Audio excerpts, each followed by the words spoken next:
Добрый вечер, я Ирина Евгеньева, и смотрите сегодня в Информбюро. Мошенники оформляют кредиты на пострадавших от паводков. Какую схему они используют? О таких фактах стало известно в нескольких регионах нашей республики. Сколько обманутых? Как обстоят дела с ликвидацией последствий подтоплений? Приговор охраннику. Какой срок получил бывший секьюрити бара за изнасилование девушки? Мужчина угрожал ей ножом. По каким еще статьям его обвиняли и какую сумму он должен будет выплатить жертве? Виноват Акимат. Житель Кустаная смог отсудить 2 миллиона тенге. Как ему удалось доказать, что в ДТП есть вина отдела ЖКХ? Доводы апелляционной жалобы признаны необоснованными. Что не так было с проезжей частью? Можно ли добиться компенсации, если авария произошла не по вине водителей? У Казахстана уже 2 лицензии на Олимпийские игры в Париже. Кто прошел отборочный процесс? На кого делают ставки спортивные аналитики? Очень сильно прогрессирует стрельба в различных дисциплинах. Сколько у нас может быть золотых и серебряных медалей? Когда стартуют игры?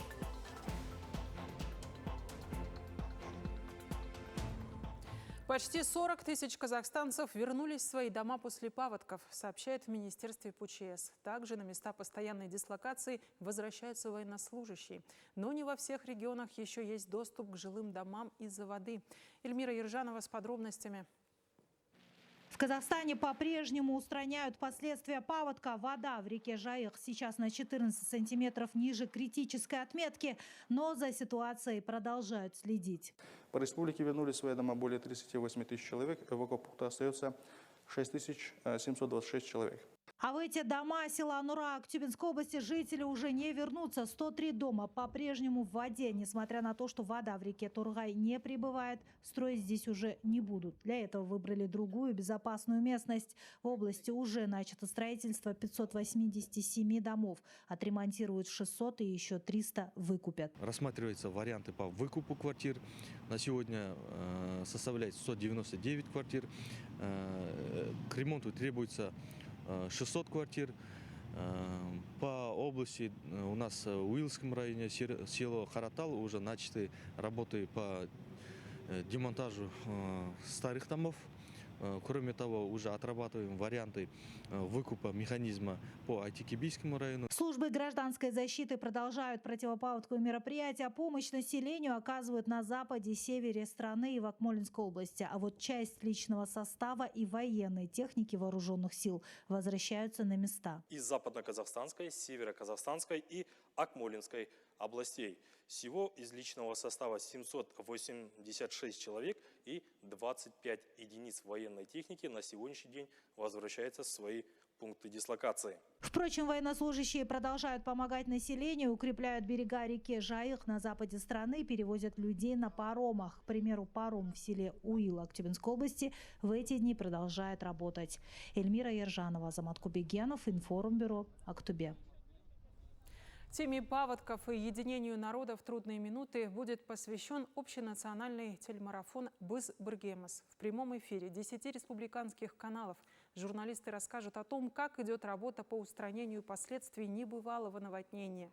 Мы покажем героев и тех, кто протянул руку помощи. Телемарафон пройдет с 5 до 10 вечера. Пострадавшие от паводков теперь страдают от мошенников. Об этом рассказали в полиции. Злоумышленники оформляют на людей кредиты под предлогом зачисления выплат от государства.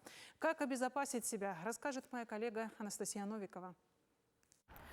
Мошенники пытаются нажиться на пострадавших от паводков. Под предлогом начисления выплат просят СМС-код. Но пострадавшие получают не деньги, а кредиты. О таких фактах стало известно в нескольких регионах нашей республики.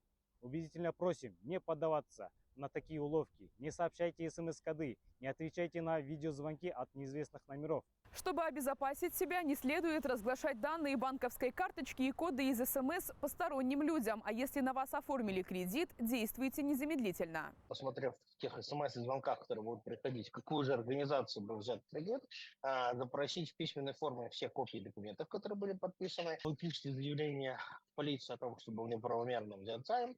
А далее собираете записи звонков может быть, сотрудников этих МФО. Вот, и дальше уже подаете иск в суд. Всего за 3 месяца этого года от интернет-мошенников пострадали больше 5000 казахстанцев. Чаще всего женщины в возрасте от 30 до 39 лет. Но страдают даже подростки. В этом году мошенники обманули больше 20 несовершеннолетних. К вам обращается кто-то и просит что-то сделать, не надо выполнять требования. Просто ложите трубку или просто откажитесь, потому что мы сами будем потом нести ответственность за наши действия. Банковское учреждение вам выдаст кредит по вашей просьбе. Разницы нет банку, кому вы эти деньги отдадите. Еще один способ не дать себя обмануть – установить запрет на кредитование. А если вам понадобится займ, на время его снять? Сделать это можно даже онлайн на сайте электронного правительства. Анастасия Новикова, Нуран Абзиев, Абзал Турабеков, Информбюро. В Министерстве иностранных дел опровергли слухи об отправке на войну в Украину казахстанцев, отбывающих наказание в России. Фактов насильственного отправления заключенных на войну нет, заверили в ведомстве. Ни один гражданин Казахстана, который отбывает свое наказание в российских тюрьмах, либо находится под следствием, не был привлечен на военные действия. Я могу это 100% гарантировать. А то, что информация говорит, что таких вот граждан, которые привлекают, наши граждане забирают, больше 100, оно не соответствует действительности. В Алматы огласили приговор экс-охраннику бара, который изнасиловал и ограбил клиентку. Его осудили на 8 лет и 1 месяц лишения свободы с отбыванием наказания в учреждении средней безопасности. Суд длился 4 месяца в закрытом режиме. Также бывший охранник должен выплатить потерпевшей 479 тысяч тенге материального ущерба, 3 миллиона тенге морального вреда и 2 миллиона тенге за представительские расходы. Напомню, в августе прошлого года охранник бара в центре Алматы предложил девушке проводить ее до дома. Он изнасиловал ее в подъезде, угрожая ножом. В Кустанае водитель, попавший в ДТП из-за отсутствующего знака, отсудил у акимата более 2 миллионов тенге. Ответчик обжаловал решение Фемиды, но она и во второй раз оказалась на стороне автовладельца. На перекрестке из-за отсутствия знаков «Главная дорога» и «Уступи дорогу» столкнулись 2 автомобиля. К счастью, водители не пострадали. А вот ремонт потребовался 2 машинам. Один из пострадавших решил компенсировать ущерб через суд. Отдел ЖКХ вины не признал. Там посчитали, что следить за знаками – обязанность ИП, которая выиграла тендер. Но предприниматель сообщил, что без указания акимата не вправе вести ремонтные работы. В итоге суд обязал ЖКХ компенсировать ремонт и утрату товарного вида. Ответчик подал апелляцию. Отдел ЖКХ обжаловал решение суда, просил вынести новое решение.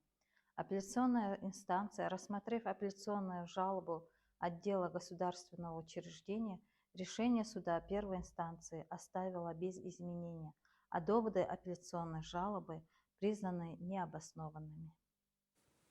В Темиртау начали восстанавливать трамвайный парк. Его закрыли в январе 2023 года. После этого жители города забросали акимат жалобами и даже проводили акции протеста.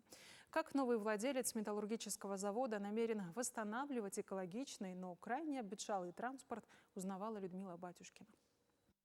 Татьяна Фадеева 25 лет водила трамвай. Сейчас она с трепетом надеется, что ее позовут обратно. Закрытие трампарка для нас было очень большой потерей. Нам предоставили, конечно, работу на комбинате, мы ушли на комбинат. Кто-то не смог там работать, я, например, там не смогла по состоянию здоровья. Больше 60 лет трамваи возили на работу и обратно работников Кармета, но пользоваться могли все жители Темиртау, всего за 50 тенге. Мне кажется, это визитная карточка города в первую очередь. Транспорт экологичный. Ну и, в принципе, развязка по городу у него тоже удобная. Очень рада, мы этого ждали. И прям очень рада за город, за нас. Хотелось бы, чтобы трамваи ходили по всему городу, а не только по республике. Пока металлургическим комбинатом управлял Лакшми Миттал, в трамвайный парк не вкладывали средств. Он пришел в упадок. Когда наш бывший инвестор говорил о том, что это экономически нецелесообразно, но это, конечно, полный бред. Причем здесь экономика и жизнь людей простых, которые в этом находят удовольствие, какое-то счастье для детей покататься на трамвае. Ну и к тому же это экологически чистый вид транспорта. На восстановление нужно минимум 10 миллиардов тенге. В бюджете Темиртау таких денег нет. Поэтому новому инвестору поставили условие восстановить трамвайное сообщение. После город готов взять трамваи на свой баланс. А поскольку это не социально-экономический проект, он, соответственно, должен окупаться. Неокупаемая часть будет субсидироваться, как и все наши 22 пассажирских маршрута из городского бюджета. Восстанавливать планируют постепенно. Заменят рельсы, протянут провода, которые прежний собственник снял, из здания депо. Данный проект будет реализован в течение ближайших 2-3 лет. И в будущем мы планируем покрыть 30 километров протяженности и покрыть его трамвайным транспортом. По подсчетам акимата, трамваев нужно 12-13. Жители же мечтают о трамваях и в старом городе, куда автобусы почти не ходят. Людмила Батюшкина, Ирина Ненашева, Информбюро, Карагандинская область. В Грузии продолжаются протесты против закона об иностранном влиянии. В воскресенье тысячи человек вышли на улицы Тбилиси с флагами страны и Евросоюза. Противники законопроекта считают его пророссийским и уверены, что принятие закона помешает вступлению Грузии в ЕС. Инициатор спорного законопроекта – правящая партия «Грузинская мечта». Он обязывает СМИ и некоммерческие организации регистрироваться, если они получают более 20% своего финансирования из-за рубежа. Митингующие выдвинулись в сторону здания парламента, где произошли стычки с полицией. Правоохранители применили слезоточивый газ. В ночь на понедельник манифестанты начали расходиться. Полицейское оцепление у парламента сняли. Сейчас там остались только дежурные патрули. Законопроект уже приняли в первом чтении 17 апреля. Второе чтение намечено на завтра.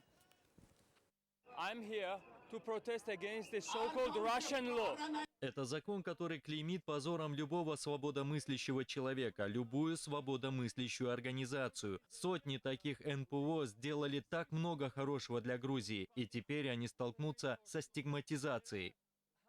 Продолжаем эфир. Прокуратура отказалась от части обвинения в отношении брата Куандыка Бишимбаева. Директору гастроцентра вменяли недонесение об особо тяжком преступлении и укрывательство преступления. Сегодня стало известно, что гособвинитель просит возобновить судебное следствие и отказывается от обвинения в недонесении.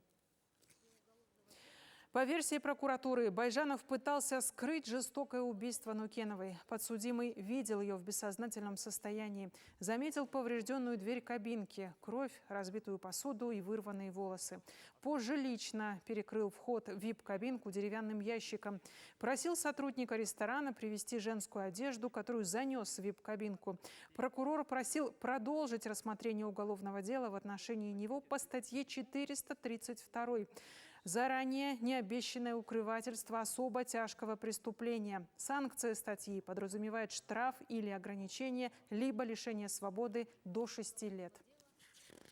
Байжанов, осознавая, что имеется реальная угроза разоблачения преступления, скрывая улики, принял меры для укрывательства путем закрытия заведения, распуска сотрудников ресторана, удаления видеозаписей с камер. Далее перевозил телефон Нукеновой в другое место, неоднократно переносил женскую одежду в ресторан. Казахстанские спортсмены активно завоевывают лицензии на Олимпиаду. 33-е Олимпийские игры пройдут в Париже. Накануне банк лицензий пополнился фехтованием и стендовой стрельбой. Какие шансы у казахстанской сборной на предстоящих играх и в каких видах спорта отечественные спортсмены будут представлять страну, расскажет Нина Шаппо.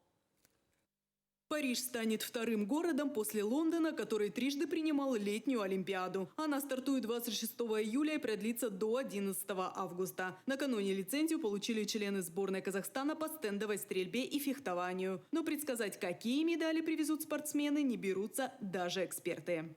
Казахстан всегда в годы успешных периодов выступлений на Олимпийских играх именно отличался тем, что в числе победителей именно были те спортсмены, которые до этого, скажем так, на уровне выше среднего выступали, не более того. Они какие-то отдельные яркие какие-то результаты показывали, но не было такого мирового высокого уровня достижений. К примеру, единоборства в нашей стране фавориты, и надежды зачастую возлагают именно на них. Важно и то, сколько лицензий завоевали в одном виде спорта. К примеру, в греко-римской борьбе уже 4 из 6 возможных. Очень сильно прогрессирует стрельба в различных дисциплинах. Мне очень нравится, как они выступают. У них очень хороший такой уровень подготовленности, и статистика выступлений тоже хорошая. Вот. Детально не знаю, что там в плавании происходит, в легкой атлетике, но надеюсь, что какие-то спортсмены там тоже превзойдут себя. Специалисты отмечают, что один из главных индикаторов – азиатские игры. Те, кто там побеждал, всегда претендовали на пьедестал на чемпионатах мира и Олимпийских играх. На количество медалей в общем зачете может повлиять и то, что в составе олимпийской сборной Казахстана нет тяжелой атлетики. А эти спортсмены всегда вселяли надежду на то, что хотя бы одно яркое имя Олимпиада откроет. Нина Шаппо, Женебек Акимжан, Информбюро. Крупнейший банк Казахстана и Фонд развития предпринимательства «Дому» подписали соглашение на сумму 5,5 миллиардов тенге для реализации программы УМЭД, которая позволит казахстанским предпринимательницам получить льготное финансирование для развития бизнеса. Об условиях расскажет Еламан Раймбеков. В Казахстане женское предпринимательство активно развивается. Согласно сообщению фонда «Дому», из более чем 200 тысяч поддерживаемых проектов 47% ведут женщины-предприниматели. Теперь запуском программы УМЭД еще 100 проектов от представительниц прекрасного пола смогут получить льготное финансирование. 50% выделенных денежных средств пойдут на кредитование женщин-предпринимательниц в малых городах и сельских населенных пунктах. Это сделано для охвата и поддержки регионов. Также уникальность этой программы является в том, что женщины-предпринимательницы смогут пройти обучение по программе Европейского банка реконструкции и развития в рамках финансового анализа, финансовой грамотности. Процентная ставка от 8% с использованием инструмента субсидирования. В зависимости от региона и вида деятельности. Сумма финансирования достигает 100 миллионов тенге. Если деньги пойдут на инвестиционные цели, то кредитоваться можно до 7 лет. На пополнение оборотных средств предоставляют средства до 3 лет. Инфраструктуру на стороне Дому. У нас есть выстроенная операционная модель на стороне банка второго уровня, и предприниматели в кратчайшие сроки прозрачно, без каких-то моментов, где выбора нету, получают доступные средства по господдержке. Всего на реализацию женской программы УМЭД предусмотрено 10 миллиардов тенге. Доля халык от общего объема выделенных средств составила более 50%, что подтверждает доверие со стороны фонда к активной деятельности банка в сфере женского предпринимательства. Еламан Раймбеков, Сергей Шуйский, Информбюро. В Казахстане продолжается 5-недельная республиканская эко-акция «Таза Казахстан». В рамках акции глава региона Нурлан Нугаев и аким города Актау Улугбек Таналиев приняли участие в городском субботнике и посадке деревьев на аллее около Мангыстауской областной универсальной библиотеки имени Кабибулы Сыдыикова. В акции посадки деревьев приняли участие волонтеры, студенты, этнокультурные объединения, депутаты областного и городского маслихатов, а также представители Казахско-немецкого института устойчивой инженерии и Казахстанского немецкого университета. Ich bin Präsident der Deutsch-Kasachischen Universität. Акция «Таза Казахстан» – это очень благородная инициатива, ведь каждый саженец – это капля жизни, красота природы и надежда на будущее.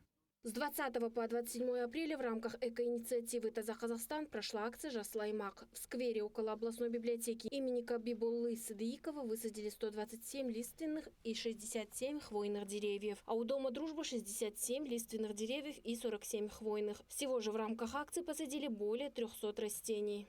Регион сам по себе, вы сами знаете, то, что ветреный, постоянно пыльный. Это единственный такой вот регион, который постоянно требуется вот такого озеленения. Это важно для нашего, и в общем, для, как говорится, для природы, для нашего региона. По поручению президента эта эко-акция направлена на профилактику вандализма. И в рамках недели «Жасыл аймак» мы призываем всех соблюдать чистоту в регионе и в стране. Акция «Таза Казахстан» рассчитана на 5 недель. Неделя посадки деревьев «Жасыл аймак» уже 3-я в рамках этой акции. Наргиз Жанабекова, Информбюро, Мангистауская область. Около 30 тысяч деревьев высадили в Алматинской области во время эко-акции «Жасыл Аймак». И это только за неделю. В преддверии Дня единства народа Казахстана в минувшие выходные в регионе вновь провели челлендж, в котором приняли участие жители села Жаналык. Особенность мероприятия в том, что участие в нем принимали семьями. Ануар Амангельдинов продолжит. 100 семей села Жаналык Алматинской области дали старт эко-челленджу «Посади семейное дерево». Одними из первых акцию поддержали Сарсимбаевы. Я сюда привела своего внука, ведь любовь к природе нужно прививать с самого детства. Для меня важно, чтобы мои потомки были патриотами своего края, поэтому я их активно вовлекаю в эко-челленджи и сама, конечно же, постоянно участвую. Участие в акции вместе с сельчанами принял аким Алматинской области. Он отметил, что экологические челленджи обретают все большую популярность в регионе. Буквально на днях мы провели большую акцию. 340 тысяч наших учеников, учащихся школ, они все посеяли семена своего дерева. Маленькое начало такого большого дела, скажем.